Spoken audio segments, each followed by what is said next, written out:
Olá, tudo bem? Eu sou o professor Leandro Cordioli e hoje nós vamos ter os nossos 2 minutos de filosofia.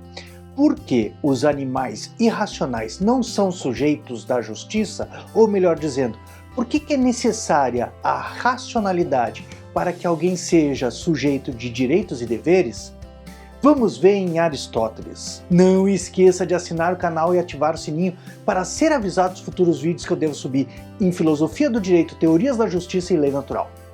Sem mais demoras, que comece o nosso reloginho. Aristóteles propunha que apenas os seres dotados de racionalidade, ou melhor, os seres humanos, são capazes de serem objeto da justiça, isto é, são capazes de compreender o que é justo e injusto, bem e mal e comunicarem entre si esses sentimentos. Logo, isso possibilita que os seres racionais não resolvam seus problemas apenas com a força e com a violência. Não que o ser humano não seja capaz de tentar resolver os seus problemas com a violência. Como o ser humano é dotado de logos, logos é a mesma expressão que é empregada em grego para designar tanto a palavra quanto a racionalidade, é através dessa capacidade racional do logos que os seres humanos podem comunicar com os outros seres humanos aquilo que é justo e injusto, certo e errado, bom e mal. Aristóteles também dizia em sua Política que o ser humano, ao mesmo tempo que é o melhor dos animais por ser dotado de racionalidade, pode também ser o pior, na medida que empregue a sua racionalidade para fazer o mal. Por outro lado, os animais irracionais eles possuem apenas foné, isto é, o som,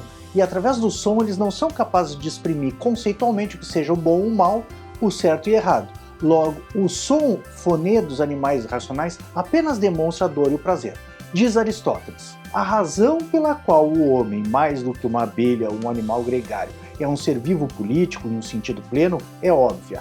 A natureza, conforme dissemos, não faz nada em desbarato, e só o homem, dentre todos os seres vivos, possui a palavra, logos. Assim, enquanto a voz indica o prazer e o sofrimento, e nesse sentido é também atributo dos animais, cuja natureza também atinge as sensações de dor e prazer e é capaz de as indicar, o discurso, por outro lado, serve para tornar claro e útil o prejudicial, e por conseguinte o justo e o injusto.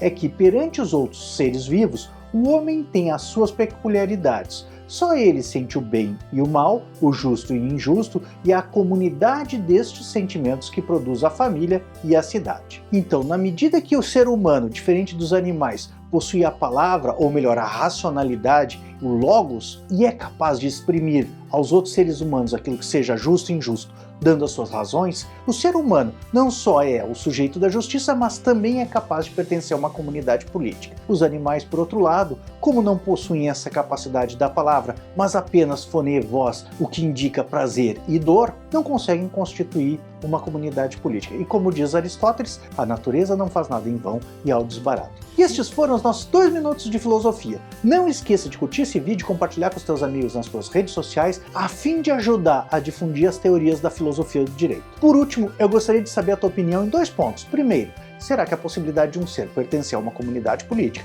e se submeter à justiça é condicionada à sua capacidade racional? E segundo ponto, será que alguém ser sujeito de direitos e deveres depende dessa mesma capacidade racional? Não deixe de colocar o seu comentário logo aqui abaixo. Um abração e uma boa semana. Seus votos, professor Leandro Cordioli.